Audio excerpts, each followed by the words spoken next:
Mayotte est l'une des 4 îles de l'archipel des Comores, qui fut colonisée par la France au XIXe siècle. Après un référendum en 1974, Mayotte a décidé de rester française, alors que le reste de l'archipel a accédé à l'indépendance. À côté de Mayotte, la République des Comores s'estime spoliée de son territoire. Les Nations Unies demandent à la France de rétrocéder l'île, en vain. En 2011, Mayotte est devenu le 101e département français, mais le niveau de vie reste toujours très éloigné de celui de la métropole. Notre journaliste Gaël Faure s'est rendu à Mayotte pour rencontrer nos observateurs et parler de leurs inquiétudes pour l'avenir de la jeunesse. Mayotte, une île française dans l'océan Indien. C'est le département français le plus récent et le plus jeune. La moitié de la population a moins de 18 ans. Autre particularité ici, 40% des habitants ne sont pas de nationalité française. La plupart viennent des Comores voisines et la moitié environ sont en situation irrégulière. Mais Mayotte, c'est aussi le département le plus pauvre de France. Dans cette banlieue de la plus grande ville, Mamoudzou, beaucoup de familles vivent dans des conditions particulièrement insalubres.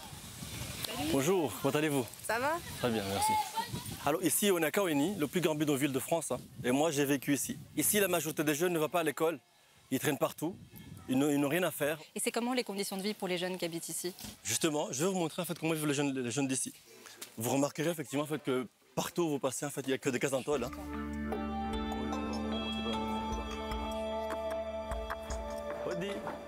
Itouane nous présente une famille qui vit dans une de ces maisons qu'on appelle les bangas.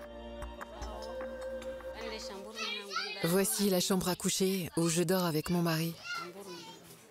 Voici le lit où dorment mes enfants. Le garçon dort en haut, les filles en bas. Voici mon réchaud. C'est là où je cuisine. Quand il pleut, on ramasse l'eau, on la filtre, on remplit les bidons afin de se doucher et laver le linge des enfants. Le bidonville grandit petit à petit. Ici, nous sommes en présence d'un banga qui est en train de se construire. L'homme qui se construit ce logement de fortune est comorien et il n'arrive pas à obtenir de papier pour travailler. Sa femme, elle, est française. Leur fils de 2 ans aussi. À la maison, le soir, il y a une chaleur étouffante et il y a des moustiques parce qu'il n'y a pas de ventilateur. Vous comprenez? Du coup, ça arrive souvent que l'enfant dort et se réveille en pleine nuit, en pleurs et agité. C'est vraiment difficile pour notre famille de vivre comme ça. Un autre défi pour les jeunes de Mayotte, c'est la scolarisation. L'association Le Village d'Eva aide des enfants et des adolescents exclus du système scolaire. Le vice-rectorat ne t'a pas appelé ni pour un test, ni pour être scolarisé. Ton père n'a pas reçu d'appel. Cela fait 1 an et demi, depuis novembre 2016. On essaie de les scolariser, malheureusement, on n'y arrive pas et c'est frustrant pour tout le monde. Et pourtant, l'école, elle est obligatoire en France. Pour les grands, il y a manque de place dans les collèges pour inscrire ces enfants-là. Donc nous devons attendre qu'une place se libère. Au niveau primaire, c'est un peu compliqué parce qu'il y a certaines mairies qui refusent de prendre les inscriptions des enfants, sous prétexte qu'il manque un justificatif d'adresse. Certaines familles rencontrent des difficultés à pouvoir nous présenter ou produire en tout cas des justificatifs de domicile, sûrement dus à leurs conditions de vie. Les écoles à Mayotte sont surchargées et pour y faire face, de nombreux établissements primaires n'ont d'autre choix que la rotation. Une moitié des élèves accourent le matin, l'autre l'après-midi. Rosaline a 13 ans. Tous ses amis ont fini par être acceptés dans une école, mais pas elle. Je me sens mal, mais je ne sais pas quoi faire. Parce que quand je suis ici, mes amis, on est à l'école, mais moi, je reste ici toute la journée ici. Ils ne sont pas tristes. Déscolarisation et pauvreté, nombre de jeunes à Mayotte sont tombés dans la délinquance. Et désormais, ils s'en prennent directement aux établissements scolaires. Cet été, on a été obligé d'installer des grillages plus hauts que ce qu'on avait précédemment, des barbelés, tout ça pour sécuriser les accès. Du coup, on a des établissements qui ressemblent un petit peu à des bunkers. Dans le secondaire, des affrontements éclatent régulièrement entre des élèves et des jeunes de l'extérieur. En témoignent ces images tournées par des élèves au lycée de Dembéni en février, ou celle-ci filmée au lycée de Kahani en janvier.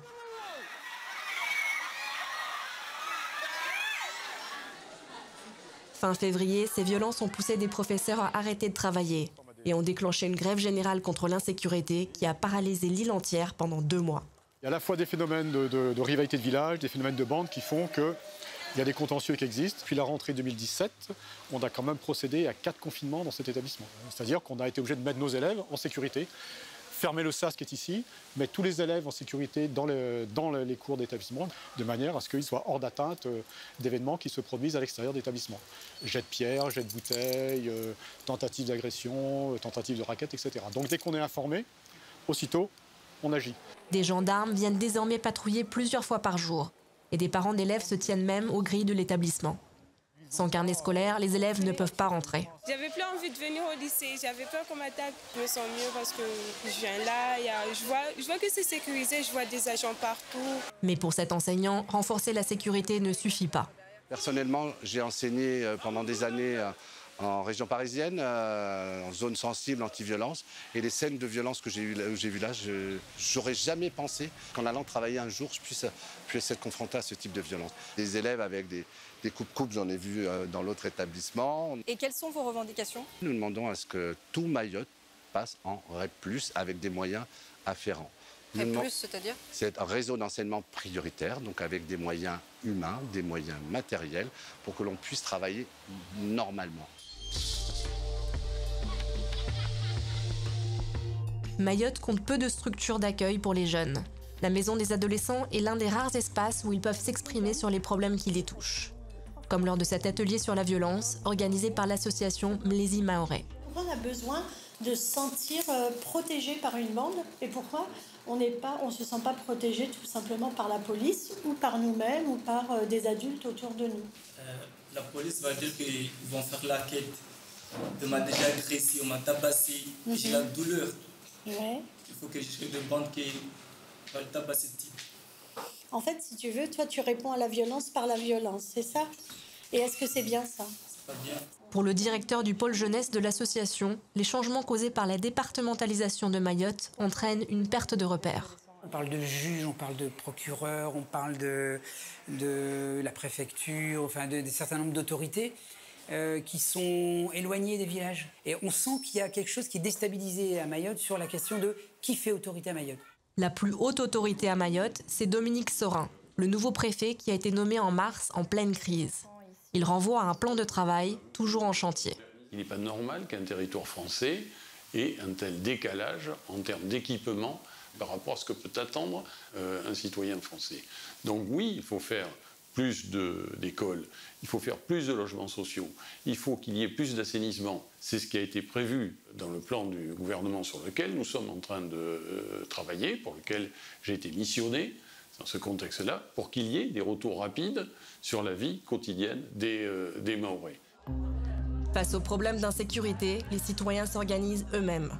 Dans plusieurs villes, comme ici à Combani, des habitants ont récemment formé des comités pour tenter de lutter contre la délinquance juvénile. Ces femmes sont réunies pour planifier des rondes de nuit. Pourquoi je suis là? Pourquoi je me mets à fond dedans? Parce que mes enfants, ils ont été agressés au collège, l'autre, il a été agressé au lycée. Depuis la création du comité, certains jeunes de Combani ont changé leurs habitudes. Là, ils ne volent plus, ils sont même venus à la mosquée un vendredi pour demander pardon à tout le monde. Vous avez des coupes des cheveux, des touffes des cheveux avec plein de couleurs, avec plein de boucles d'oreilles. Ils les ont enlevées, ils ont coupé leurs cheveux. Alors, changer de jour au lendemain, en fait, parce qu'il y avait tout le village. Nous sommes partis chez leurs parents. Et on leur a dit, puisque vous ne voulez pas que vos enfants changent, parce que c'est vous qui ne voulez pas que vos enfants changent. Donc nous, on ne veut plus de vous dans notre village.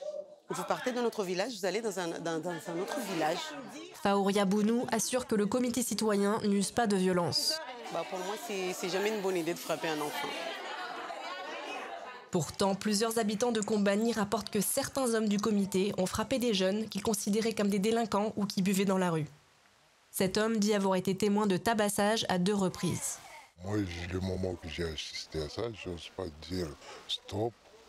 Si je dis stop, c'est à mon tour d'être tabassé. Moi, j'ai resté bouche bée, quoi. En regardant, ça fait mal au cœur. Tout le monde est au courant. Tout le monde. Un jeune homme accepte de témoigner. Pour sa sécurité, nous avons décidé de cacher son identité. Je ne sais pas ce que je leur ai fait. Ils m'ont trouvé à la sortie de la supérette au moment de l'appel à la prière, le soir. Ils sont sortis de la voiture et ils ont commencé à taper des gens qui étaient là.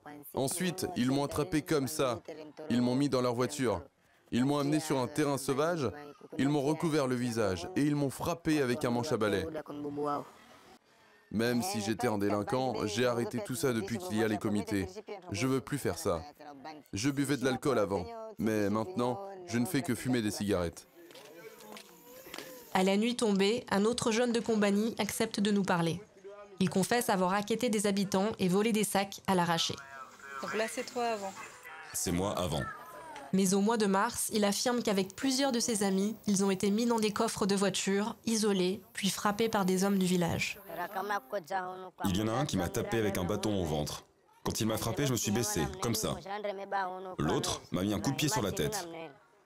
Quand je me suis relevé, il m'a mis un coup de pied à la poitrine. Ils ne sont pas de la police. Ce n'est pas à eux de faire ce boulot. Ce sont des simples citoyens qui font ça. Ils tabassent les gens alors qu'ils n'ont aucun droit. Désormais, il assure vouloir changer de vie et rêve de se trouver un métier. Mais obtenir un emploi reste un défi pour beaucoup de jeunes. Plus de 40% des moins de 30 ans à Mayotte sont au chômage. La France vient de lancer un vaste programme pour le développement et la sécurité de l'île, un de plus pour nos observateurs. Pour eux, Mayotte reste vraiment la grande oubliée de la République. Merci au Mobotel de nous accueillir dans ses locaux à Saint-Ouen pour cette émission. Vous voulez être un observateur? Tous nos contacts s'affichent à l'écran. À très bientôt.